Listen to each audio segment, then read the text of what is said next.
nipende kuuliza, hii halmashauri ya jiji la Arusha inayosema inatoa mikopo, hii mikopo ni ya kata au ni ya halmashauri?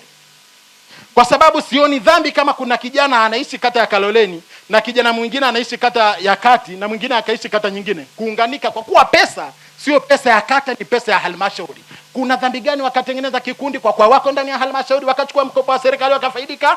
Ombi letu, hatuwezi kupambana na milioni 400 zilizotoka kwenye akaunti ile ile ambao masignatori ni watu watatu, alafu zirudi pale milioni 400 masignatori hao waweze kutoa.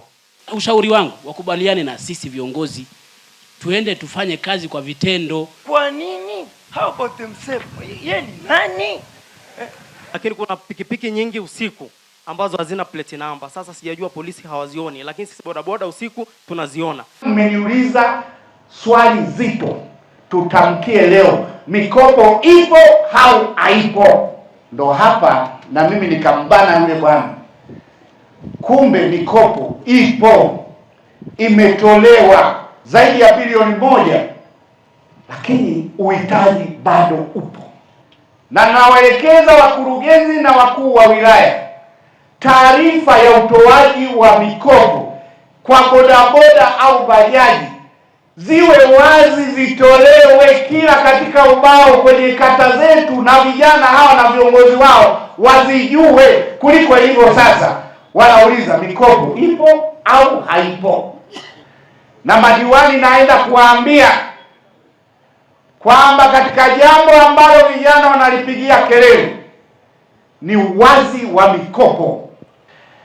Swala lingine naelekeza kwamba haraka inavyowezekana tutakaa, uongozi wa bodaboda, uongozi wa bajaji, watu wa LATRA, polisi barabarani, tukae kwa pamoja, tuone tunajipanga vipi ili tuende kufanya shughuli kwa amani na utulivu.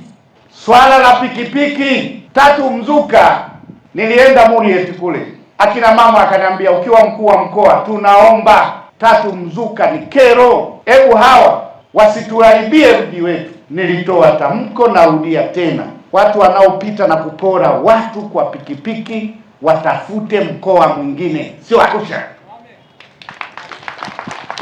Sisi tunawahudumia watu, hatutaki watu kuwa na wasiwasi. Lingine ni hili nililolikuta hapa la mvutano na mgogoro wa uongozi wa bodaboda mkoa na wilaya.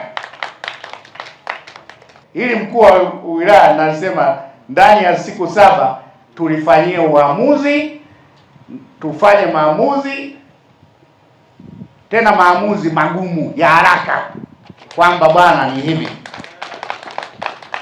wewe kaa nao, wasikilize vizuri, kubalianeni kwa pamoja, bwana uamuzi ni huu hapa.